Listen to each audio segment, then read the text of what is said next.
घरमा यसरी मिठो चिकन झोल मोमो बनाएर खायौँ। So hello everyone, welcome to my another video. आज चाहिँ हामी खाँदैछौँ घरमै झोल मोमो बनाएर, त्यही नि चिकन झोल मोमो होइन। अनि यहाँ चाहिँ मेरो ठुलो छोरा छ, अनि मलाई सघाउन आएको अरे मोमो बनाउनु। अनि मैले हाई गर भनेको हाई गर्दैछ। अनि यहाँ चाहिँ किमा ल्याइसकेको छौँ रेडी गरेर। अनि यता छ मैदा, अब यसलाई मुस्ने, अनि किमाको लागि प्याज तास्ने। अनि प्याज तास्ने, अनि यसरी मैले चाहिँ प्याज तासेँ। मेरो बुढा चाहिँ यहाँ आएर पुरा हँसाउनु हुँदै थियो मलाई कुरा गर्दै। अनि मैले प्याज पनि तासेँ। प्याज तास्नु यति गाह्रो होइन, आँसु यस्तो छ नकाट्दा त झन् यस्तो गाह्रो छ नि। मोमो बनाएर खानु पनि के गर्नु होइन, मन लागेपछि खानै पर्यो। त्यस पछाडि मैले कटिङ गर्नु थालेँ यता प्याज होइन। अझ फेरि यस्तो खतरा कटिङ गर्छु।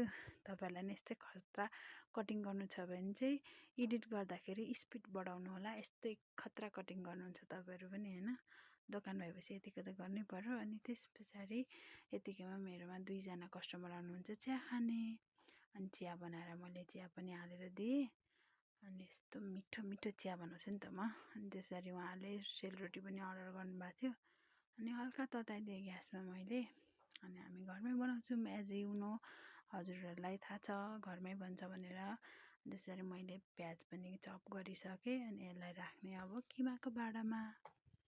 अनि यसरी हालेँ सबै प्याज पनि। अनि त्यस पछाडि मैले यता झोल मोमो खाने भनेपछि त झोलको लागि रेडी गर्नु पर्यो। अनि यसरी भुटेँ बदाम। अनि त्यस पछाडि आउँछ तिलको। अनि सबै भुटेपछि यसरी बोक्रा छोडाएँ। अनि यहाँ चाहिँ अदुवा लसुन तेलमा झाने, किनभने मलाई झानेको मोमो मनपर्छ। टेस्ट पनि एकदम डिफ्रेन्ट मिठो आउँछ नि त्यसरी चाहिँ।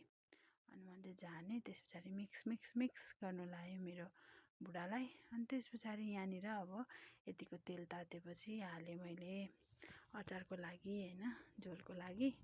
अनि लसुन प्याज अनि अकबरी खोर्सानी अभियसली भेटेर बसेपछि अकबरी नखाने त कुरै हुँदैन। अनि बेसार र नुन हालेर चलाएँ एकछिन। अनि चलाएपछि यस्तो चलाउने यतिको भएपछि टमाटर हालेँ। टमाटर हालेर पनि मिक्स गरेँ होइन। मजाले लतक्क बनाएँ। अनि यता मोमो बनाउने प्रोसेस सुरु भयो। अनि म चाहिँ बनाउँदैछु मोमो यस्तो होइन, माछी काटे मोमो बनाउँदैछु म चाहिँ।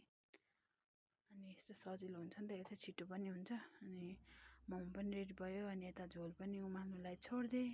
अनि यता पानी पनि उम्ल्यो। अनि मोमो पनि बसाएँ। अनि यति भएको थियो हाम्रो मोमो चाहिँ होइन। त्यस पछाडि मैले मोमो हालेर कोटिङ गरेँ झोल र अनि पिरो अचारले। अनि यसरी खायौँ। हाम्रो भाउजू चाहिँ मिठो भएको थियो भन्नुहुँदैछ, तर साँच्चीकै नै मिठो भएको थियो। First time try